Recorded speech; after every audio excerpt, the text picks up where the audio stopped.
Okay, welcome everyone. Thanks so much for joining on your weekday evening to our first event in the Project MENA Pedigree campaign.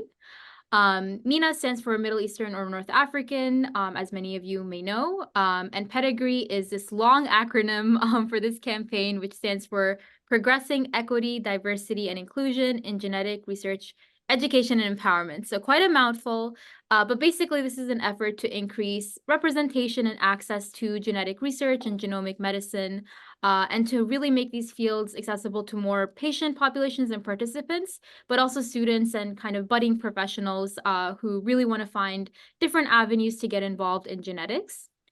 And so we have various sponsors slash collaborators on this initiative. So one is the Broad Institute. I should introduce myself first, I guess. My name is Siwar, and I'm a clinical research coordinator at the Broad Institute. So this is kind of the impetus for this campaign is I started off in my role and, come from also public health slash health disparities background and really wanted to increase MENA representation in the field. And so I reached out to Matt Stifler, who is on the call as well from the Center for Arab Narratives, and then also Dina and Rowan from the Arab Society of Genetic Counselors, who are our collaborators on this campaign. And so, yeah, welcome. Great to see you all for this genetics career panel. In terms of what we're going to be covering today, so just a brief introduction, which you've heard a little bit about already regarding this campaign. Then we'll have a moment for any student reflections slash reflections from the Chan Zuckerberg Initiative project that Matt's team had done previously with some MENA students around genetic education. And I'm sure Matt and his team can further explain that. And then we're going to transition to kind of the main portion of this event, which is the genetics career panel. So we're joined by 3 expert panelists who I will introduce when we get to that point, and who have generously dedicated their time to being here today. So thank you so much to all of them. And then we're going to end with a Q&A, and hopefully this will be, a relaxing and, kind of chill time to ask anything that you'd like to know about genetics or genetic careers. And if you'd like, I can also pause the recording at that time to make it more comfortable for your questions as well. So for introductions, I talked a little bit about the acronym, but in short, it's a 3-part campaign. This is the first event. We're all here on the Zoom call, and this event is based on, student advocacy, careers in genetics. The latter 2 events are actually in person and going to be in Dearborn, Michigan. So if you're Michigan-based or in the nearby area, you can feel free to stop by. The second one is more so for families and patient populations, and then the third one is for providers. And TBD on the exact times, but we will definitely share with you, especially after you've registered with us. We have your email so we can keep you in the loop on these events if you're interested. And feel free to share this as well with any colleagues or peers. So we began kind of, talking more about this effort at the Arab American Studies Association conference, which was about 2 weeks ago now. We were able to get kind of the word out in the Dearborn area, but in short, really trying to kind of increase opportunities for MENA students, researchers, providers, families to learn more about genetics, feel comfortable participating in genetic research studies, and just, find representation in the field at large. So I will pass it over to Matt and his team for this slide. Thank you, Siwar. Thank you, folks, for joining. We're really excited to be talking about genetic data collection and genetic sciences in the MENA community. As you can see from this graph, this is one of the more recent studies that looked at all the genetic data that scientists have access to right now to find cures for diseases, to find treatments, better treatments. And you can see the tiny, tiny little sliver for greater Middle Eastern community is 0.04% of available genetic materials in studies and the people represented in those studies. And that's an unacceptable number for our community. And so having been left out of a lot of the research, we've joined up with a lot of people here today and some other partners nationally to increase that number. and to make sure our community is aware and feels empowered to participate in genetic data collection and the genetic sciences in general, really to benefit the health of our community and all communities. So my name is Matt Jaber Stifler. I'm the co-founder and director of the Center for Arab Narratives, and I have our research specialist, Andrea Sakla, on the call as well. And we've been working for about a year now on this project funded by the Chan Zuckerberg Initiative. And they fund a lot of work in rare diseases and genetic sciences. So we're glad to have their support. If you can go to the next slide, Siwar, I think. Yeah, so I know there's a few students on this call, and feel free to speak up, but I'll give an overview of some of the things we've done so far. So we spent about 5 weeks in the fall with MENA high school students in Dearborn from 2 different high schools, and worked with them um, to go through some modules around DNA and genetics, and they worked with a professor and research scientist at the University of Michigan, Sue Hammoud, and folks from her lab. And we did some hands-on things, we did some lectures, and we also learned about the MENA community and why it's important that they should be represented in the data. And so to continue this work, we're going to do a career panel like this. We'll do more events like this. This is just sort of a kickoff event to get the word out, to get folks interested. So I would allow, if any of the students on the call want to speak up to reflect on their time, they don't have to. I don't want to put anybody on the spot. If not, there might be time in Q&A as well to talk more about the work. That sounds great. Yeah. Are any students interested in chiming in? No pressure if not. Yeah, definitely no pressure. And you can also drop in the chat too if that's more comfortable. Sure. But yeah, thanks so much. So it was great to meet Suad and see her team at the Broad, who's also very interested in increasing the participation of the MENA community in genetic sciences. And so this career panel is just another way of trying to get folks to understand what's going on and why we need to be a part of it. Awesome. Perfect. Thanks so much for running through that. And again, any students are welcome to chime in at any point about your experiences, thoughts, questions. Yeah. So now we'll transition into our expert career panel. We are joined by 3 amazing experts in the field.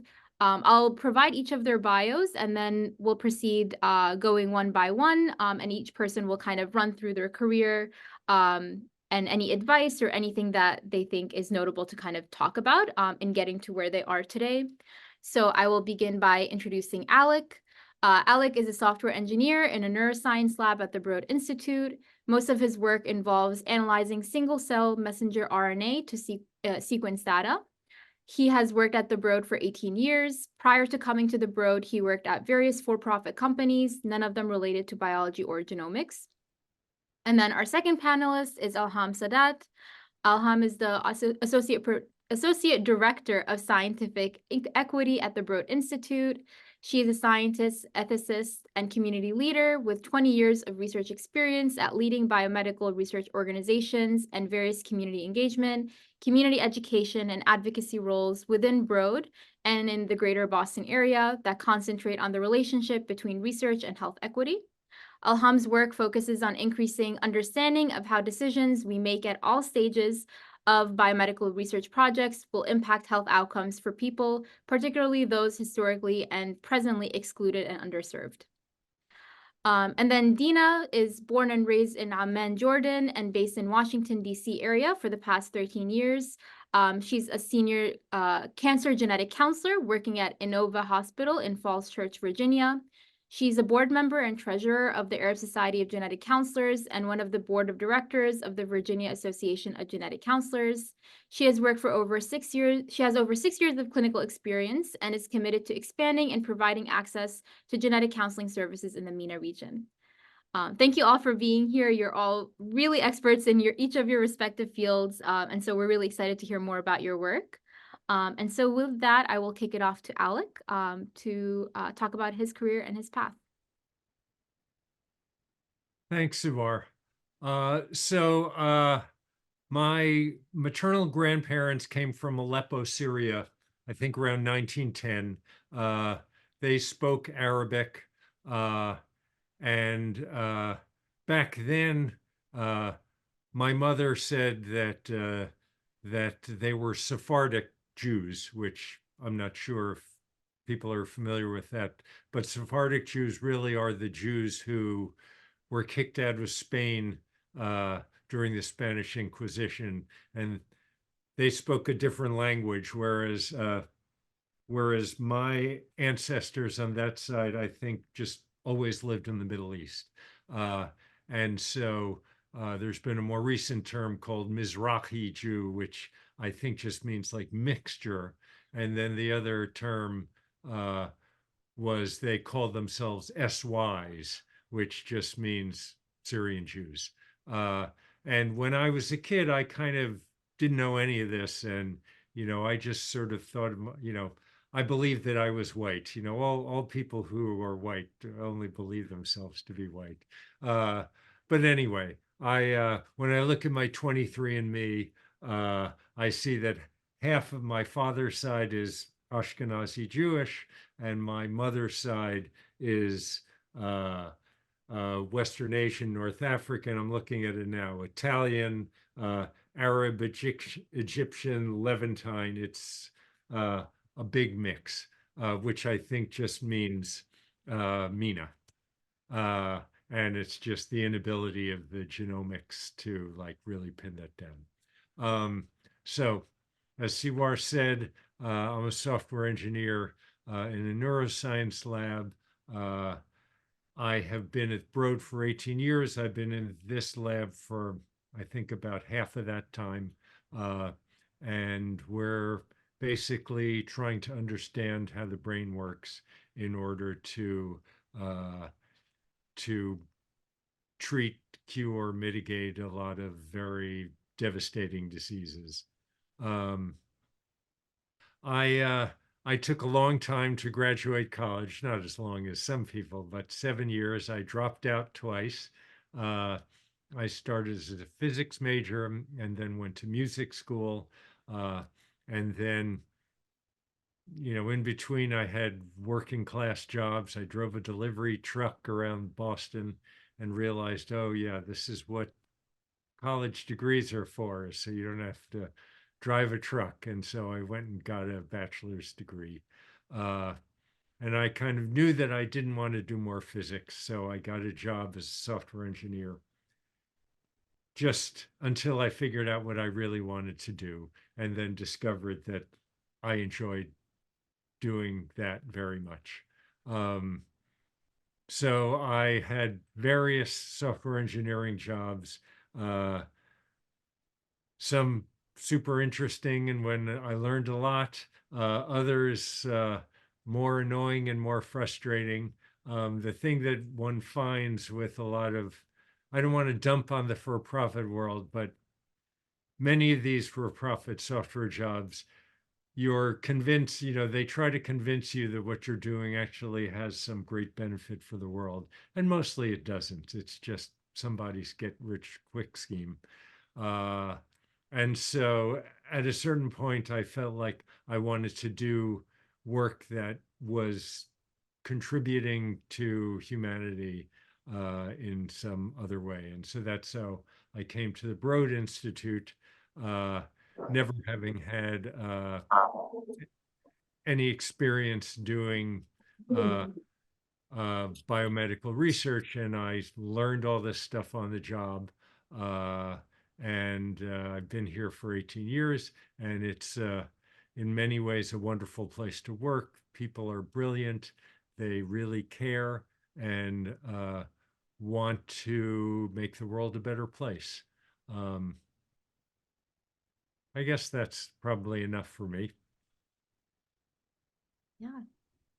Thank you so much for sharing, Alec. Really appreciate that. Thanks for telling us your story. Our next panelist is Elham. So Elham, I'll pass it on to you. Thanks, Siwar, for the invitation to attend the panel, and also for organizing this event. My name is Alham. I originally come from Afghanistan. Our family immigrated to the US as refugees during kind of one of the many unfortunate geopolitical things that have occurred in that country. And like many immigrants, at the early part of my journey in the US involved, a lot of our family did what we needed to survive. And a lot of that survival was also very focused on kind of ensuring that myself and my siblings continued our education to the best that we could. So that was kind of ingrained into us from an early age. I've always loved just generally biology, but specifically human biology. I remember really being fascinated by it from an early age. And that took me to studying microbiology at University of California, where I did my undergraduate Bachelor of Science and also my master's. And after that, I went directly into various kind of research-based roles. In those early stages, mostly in the private sector. So I worked at the Novartis Biomedical Institute in San Diego. I was at Genentech in Northern California for 6 years, studying. In both of those roles, my research focused on studying various cancer pathways and trying to understand molecular drivers of mostly kind of hematological, so blood-based cancers.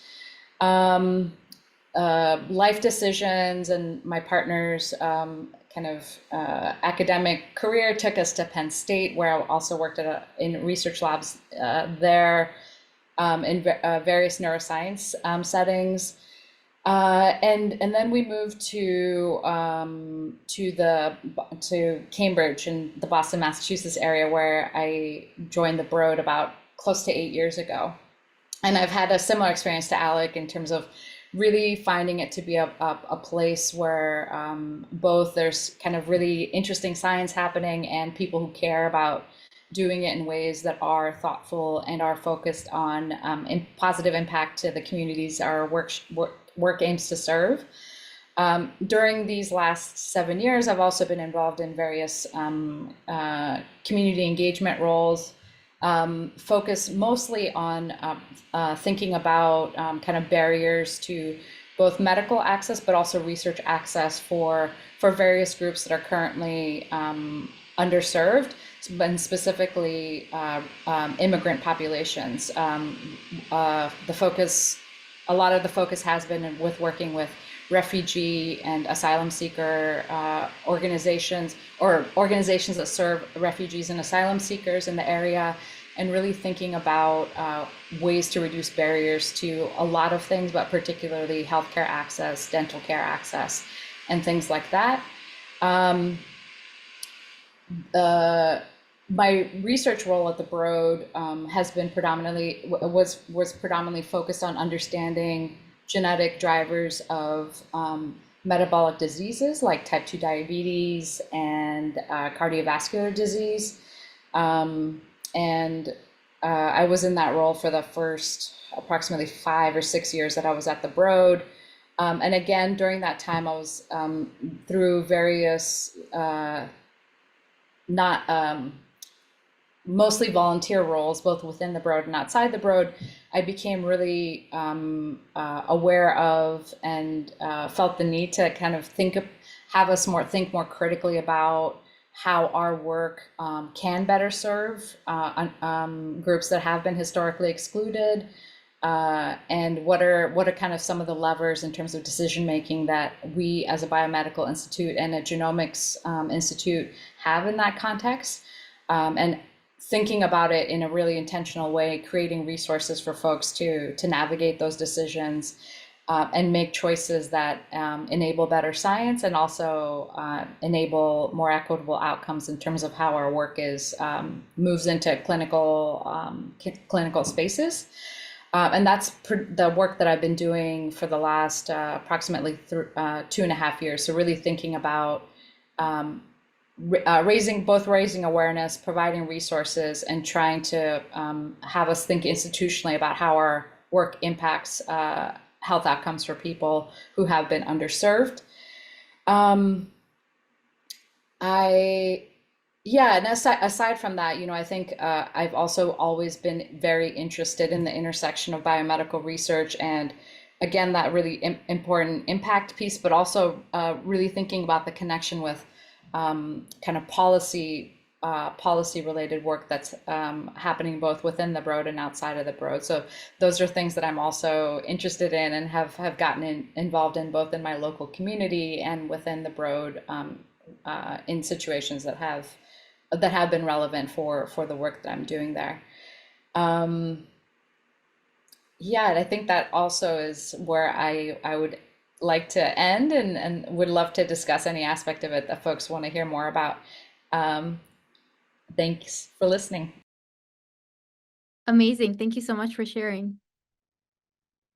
And then our final panelist is Dina, if you'd like to go. Yes, and thank you. I am a little sick, so excuse my voice or if I start coughing. But thank you. Really, Siwa, this initiative is such a great initiative, and thank you for having me as part of also representing the Arab Society of Genetic Counselors. So again, I was born and raised in Amman, Jordan. I am of Palestinian and Syrian origin.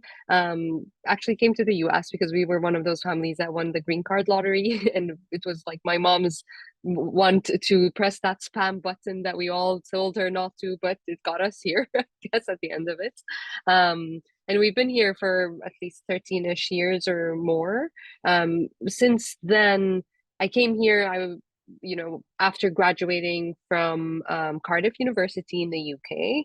And I did a genetics degree at Cardiff University. And the reason I kind of went into genetics in the beginning was more of a personal reason of being diagnosed with cancer and needing a bone marrow transplant, which required a donor that was completely not related to me, that was the most one to match. So I was like, okay, genetics is where I want to be.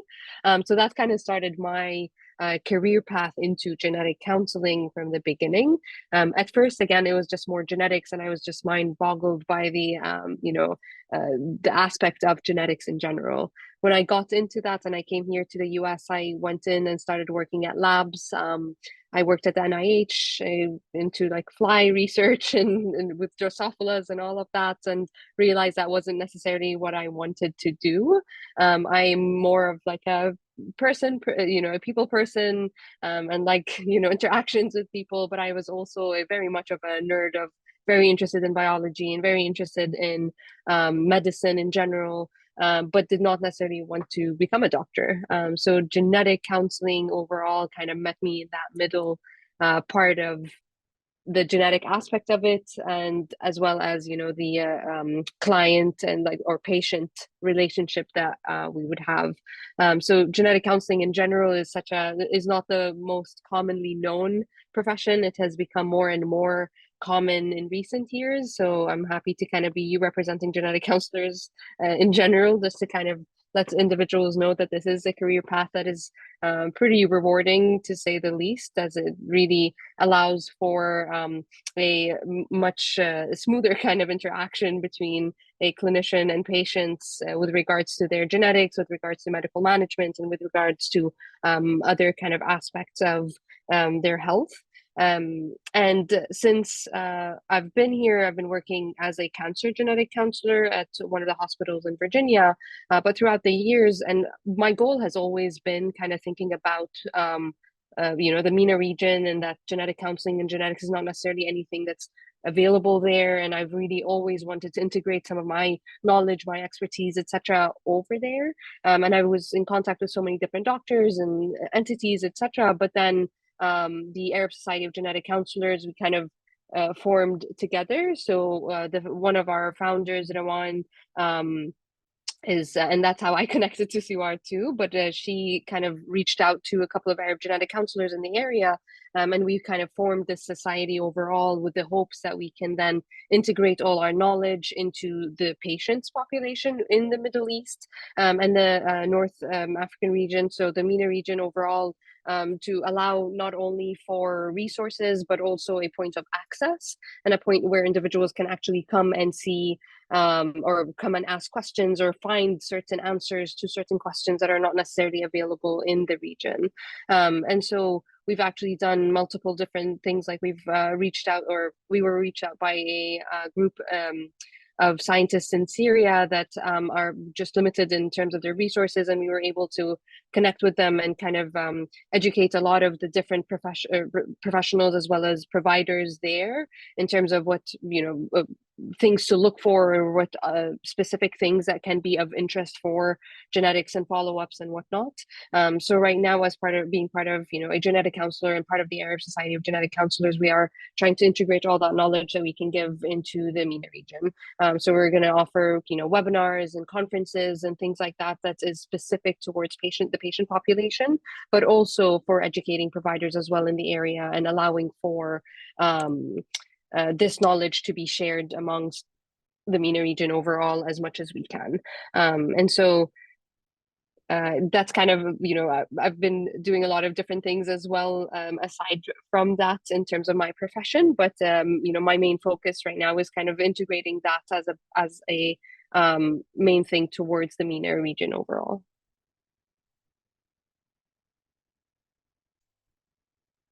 Amazing. Thank you so much for sharing your story. You're all very interesting, very much experts in your field. So thank you all for sharing your stories. So now we'll transition for the remainder of this time into Q&A. And for this portion, you can feel free to unmute and just share your question aloud. You can type it in the chat. Or if you'd like to ask anonymously, you can message me your question and I can ask on your behalf as well. So feel free to ask your questions. And I have questions of my own too, if you need time. We can wait a minute. I guess while everyone's thinking and potentially putting together a question, I can ask a question of my own that really came to mind. You know, you're all really advanced in your careers and really accomplished. And I'm thinking, you know, from the perspective of a high school student or early undergrad student who maybe hasn't had, you know, a research experience yet or a clinical experience yet, but is looking to start somewhere in terms of, you know, the genetics career path, whether that is in hands-on care as a genetic counselor or a geneticist, or whether that is kind of behind the scenes in terms of data collection or in terms of modeling through engineering. What's your advice on helping students kind of start and get that first opportunity? You know, if you were a high school student today, what would you do, or what would you say to your past self in order, you know, in terms of starting somewhere?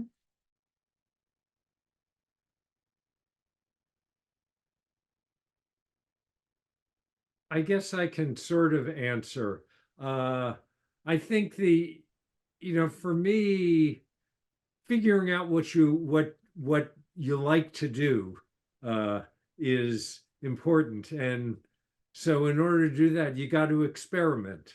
And so I think doing internships, you know, getting involved with projects, whether they be, you know, computer oriented or science oriented, but try stuff out in order to find the thing that really gets you excited. And then once you get excited, then I think it becomes easier to sort of figure out what your pathway is. I would agree with Alec in the sense where, you know, there's plenty of time in this world for you to explore a lot of things, and it's okay to not know what you want to do. It's not necessarily that you are born and you know exactly what you need to do or have to do or need, you know, what you are meant to do, and it's a matter of trying certain things. And again, like for my own experience of wanting to go into genetics, when I went into research and lab and things like that, I identified that that wasn't necessarily what I wanted. And although it may have taken me a little longer to kind of reach where I wanted to be, at the end of it, it's worth that. So kind of go in, explore, take on challenges, ask questions, ask for help, things like that. I would, be open to change, be open to challenges, and so on. Yeah, I think I would strongly agree with everything that was said. Finding ways to access experience in kind of research or clinical settings that might be interesting to you, I think is a really great way to both have some basic experience and knowledge about these what these research areas and clinical areas are, what the work involves, and whether it aligns with what you're hoping to get out of kind of something that you spend a lot of your time each day doing in the future, I think is great. And really thinking intentionally about what are some resources that could help you identify internships. So reaching out to high school counselors and support teams that are thinking about these and that may have resources for local organizations that would be providing internships, or kind of, I think there's also larger kind of national level databases that are available to kind of search for specific types of research internships. But I think to that point, I think it's really key, and I think it also helps both solidify an understanding of whether this is something that actually is a good fit for you in terms of careers, and also opens your mind to understanding it in a kind of more direct way that can help inform, for example, decisions you make about what you study in undergraduate, for your undergraduate degree, and subsequent career and schooling decisions.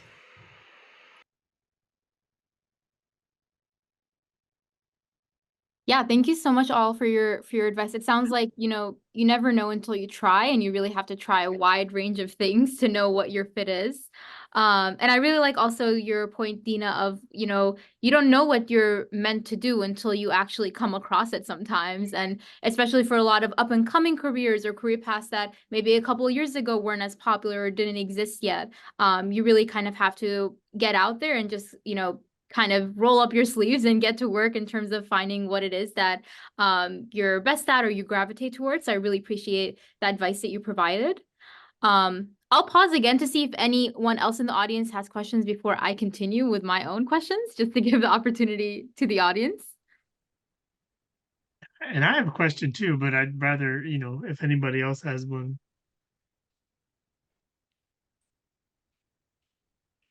Matt, how about you go ahead with your question? Thank you, Siwat. And this is for all three. I'm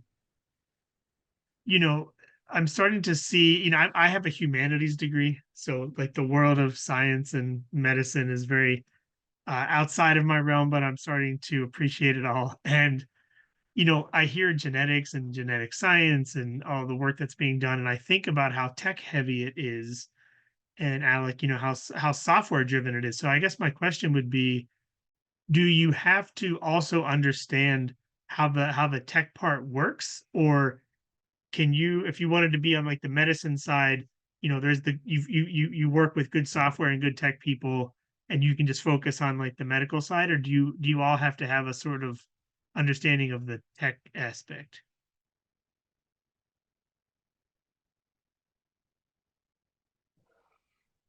Alham, do And you I want to can, go first? Alec, go ahead. Yeah. I mean, I can share some thoughts. I think as technologies in terms of kind of tools and resources that are being built that allow researchers with in some cases little to no for example, computational training, be able to ask a public health question or ask us a research question and have at least like a minimal path to answering that. I think it's more of a reality now than it's ever been. And I think it's moving towards kind of allowing that type of kind of technical expertise and analytical expertise. I think it's all moving towards, becoming more accessible broadly. But I think, there's obviously, and Alec can speak to this more kind of from his point of view. I think having some level of expertise, or at least having somebody that you're collaborating with that has that expertise, is obviously gonna be incredibly useful. Yeah, I have other, but I would love to hear Alec's thoughts on it too. Yeah, so partly the answer is that's where I come in, is, I work with scientists who have an enormous range of ability in terms of, software.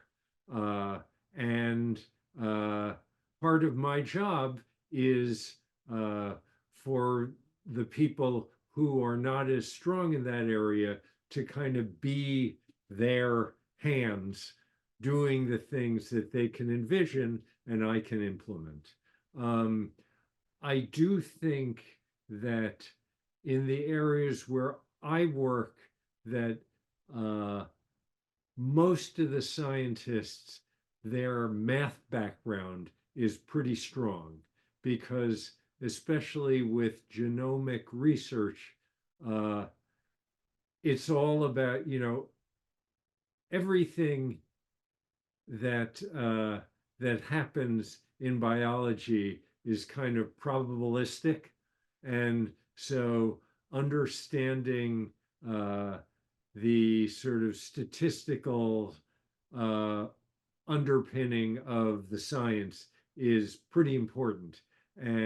But even that is a bit of a generalization, and there are some people who are kind of much more biological, and the strongest scientists are the one who kind of can move back and forth on the whole range of from biology to computing, but it's not an absolute requirement. You just need to find an environment where there are people who can help you do the things that you need to do. And these days, biology is kind of it's no longer just, or it's rarely just the scientists working by themselves at the bench. It's a big team of people, and so different skill sets can work together to learn stuff.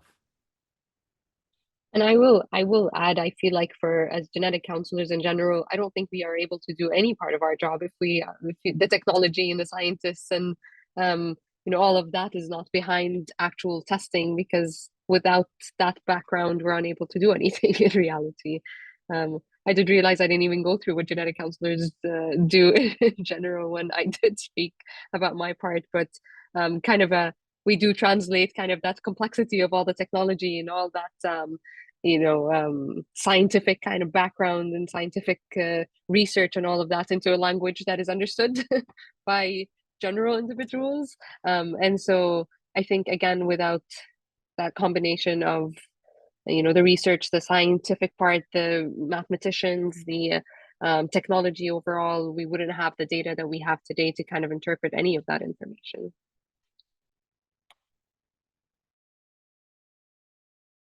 Yeah, thank you all for speaking to that point. I see there is a question in the chat. I can read it aloud. So the question is, as we consider ways to empower patients from the MENA region to utilize genetic services, what strategies have you observed in your profession that effectively integrate individuals from this demographic into research? There's a significant gap in the literature regarding the needs and barriers this patient population faces in accessing genetic services. So in short, are there any strategies you've seen that can help support this community?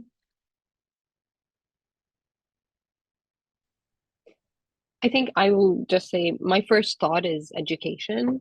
I think the moment individuals and providers, whether medical providers and or others, are more educated about the availability of certain resources and availability of the genetic resources, I think that's number one of how that would integrate. And I feel, by putting by things like what you're doing today, Siwan, or like other conferences and things like that that would integrate into the MENA region, I think that can help better have or allow for access for that and for research. I would anticipate, funding is somewhat there, and so I don't see that as a limitation, but certainly asking those questions and integrating more education and mainly that, I think, and accessibility to individuals to kind of start that process.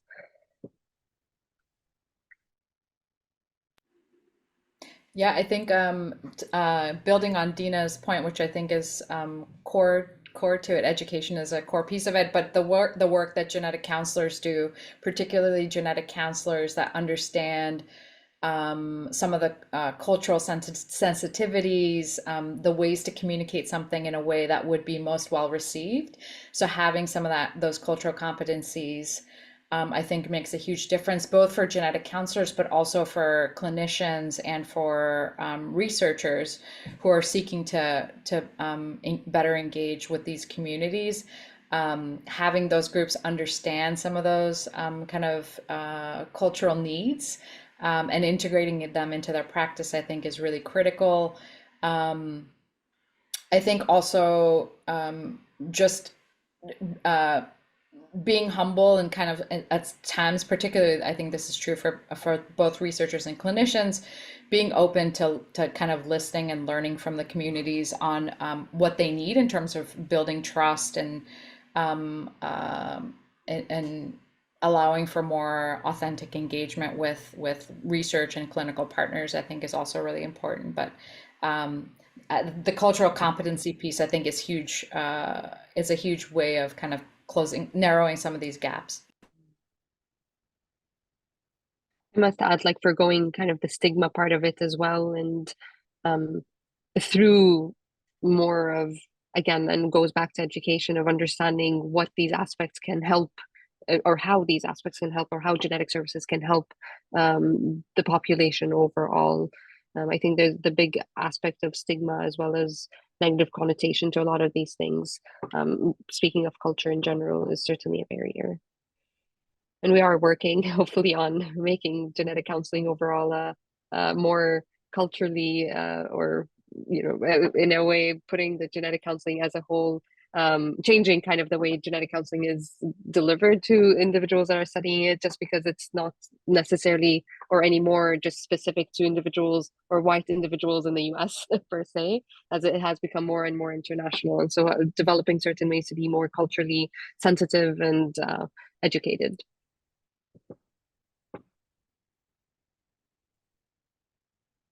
Yeah, I don't have, I'm kind of a worker bee, so I don't have a lot of expertise in this area. To me, it's, in the organization that I work at Broad, there is a big effort to address these kind of issues in Africa. And there are, these, enormous projects and collaborations that are trying to build, help African scientists do the science themselves. I don't think there's any of this going on in any North African countries.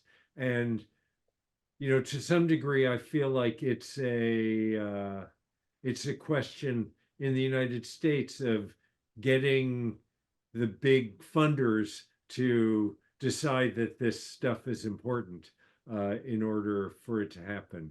And I wish that would happen, but I don't know how to make it happen.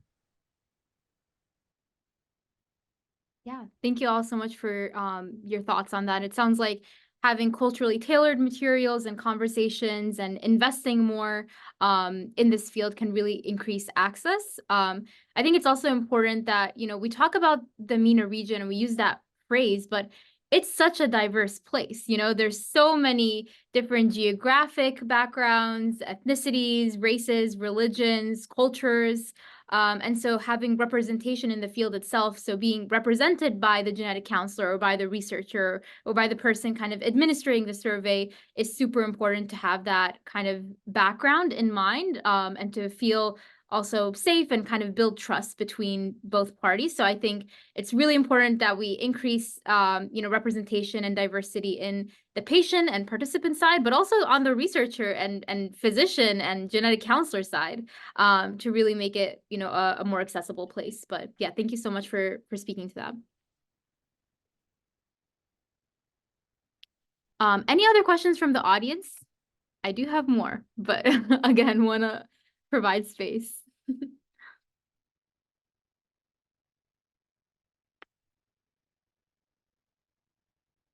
So my other question to you was, as you were speaking, based on your careers throughout the panel, I noticed that a common thread was actually kind of you're wanting to work for the greater human good.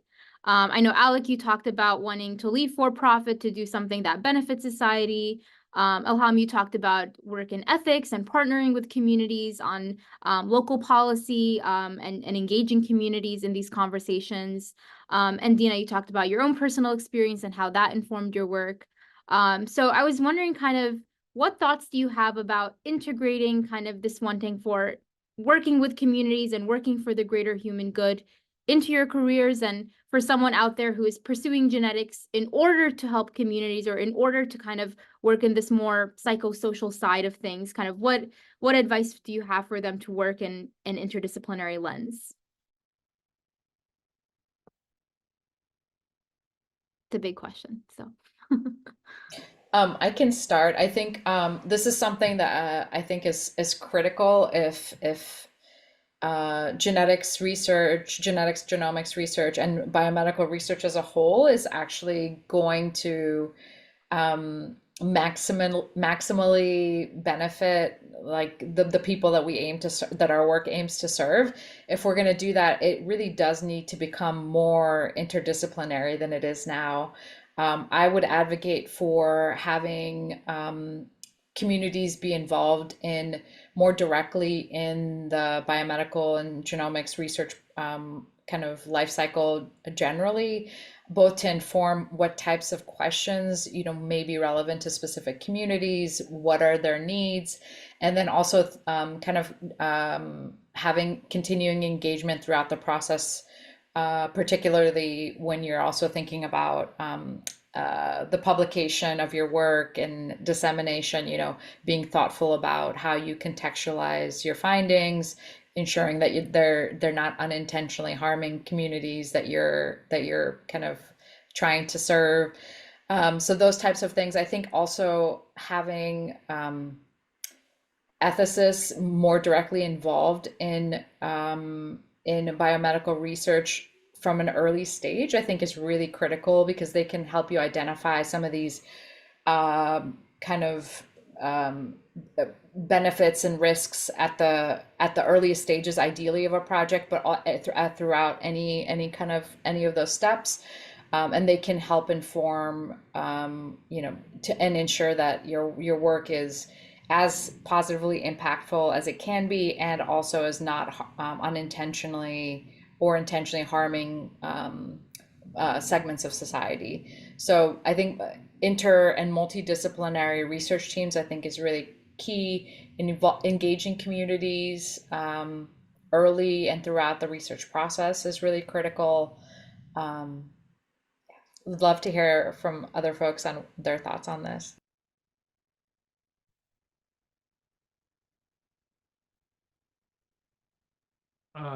Sure, I can try. So one thing, when I mentioned how I decided that I wanted to do work that sort of made a difference for humanity, I just want to acknowledge that, like, it's a function of privilege to be able to make that choice, and not everybody can do that. And so I feel very fortunate that I was able to sort of, step away from jobs that were maximizing my financial reward in order to do something that had meaning. And so people are going to be able to do that to differing degrees depending on their situation. So I just kind of want to acknowledge that. The other thing that I would say in terms of people who want to make a difference for the world is that there's so many areas where this effort can be beneficial. There's so much injustice and inequity in the world that you don't have to find the ideal place to do it and area to do it in. You can find the place that aligns with your interests, with your talent, or that gives you the opportunity to do this kind of work. And it almost doesn't matter which of the 100,000 areas where you decide that you want to apply your efforts, because if we're all trying to make the world a better place in all of our million different ways, that the net effect is going to help, or at least we hope it will. I certainly appreciate that, Alec, where it's not for everyone, right? It doesn't have to be for everyone either. I think, and again, I went into an interest of genetics because of my personal experience, but everything else that I've done after was a focus of knowing there's other things that I can help provide others in areas that they may not be able to access or get that done. And I think maybe that also comes from my kind of passion towards my country, let's say, or towards the area, and my passion towards the information that I think I can help gather and bring back or give back. And so it takes a specific kind of also individual, takes a specific type of passion. It takes multiple things together, and certainly it doesn't have to be in genetics or in science or in any form. And like both Alec and Mohammed said, that it is a multidisciplinary kind of team that can provide what the final goal is. And as long as the final goal is that, then there's many different ways that you can reach that. But certainly don't do it because you think you have to, and do it because you want to.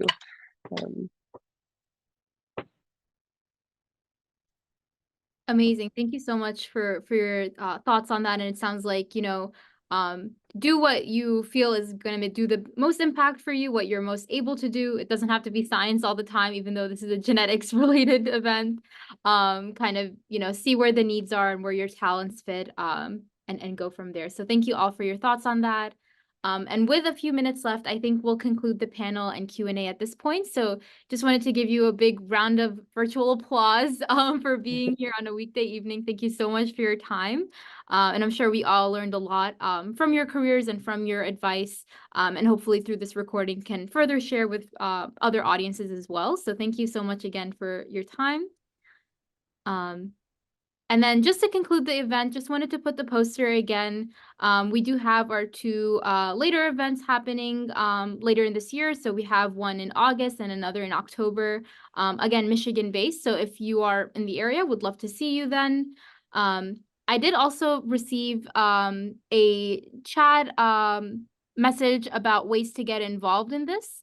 And I think that's something really interesting that we will bring kind of behind the scenes to figure out ways to become more involved, especially if you are already are a genetic counseling student or are a pre-health student of some sort or a budding scientist. We'd love to loop you into this work.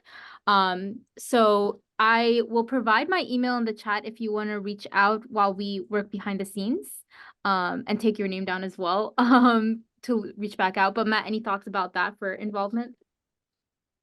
Yeah, there's plenty of ways to get involved in, especially on the Dearborn side. We're going to have some in-person things coming up in the next 3 to 5 months. So yeah, you can certainly help be a part of putting those events together if you're interested. Perfect. That sounds great. So feel free to reach I out. was just about to say, if you want to reach out to me, feel free to ask Siwar for my email, and I'm happy to answer any questions also, or anything that's, if you are a genetic counseling student or are interested in genetic counseling, I'm happy to answer any of those questions. Yeah, if you are panels and are comfortable sharing your email, could you do that in the chat now? Yeah, Or let me do that. no, and I can share. Thank you so much.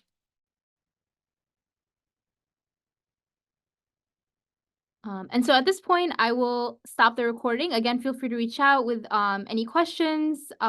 We're happy to answer them and think through them as they come up. Our emails are in the chat as well. And if you reach out, I can also send them to you if you miss it from the Zoom call. I'll pause the recording now if anyone wants to stay behind and chat further. But thank you all again for your participation, and really looking forward to the remainder of this campaign in person with you all. So thanks so much. Thanks, Thank everybody. you. Bye-bye.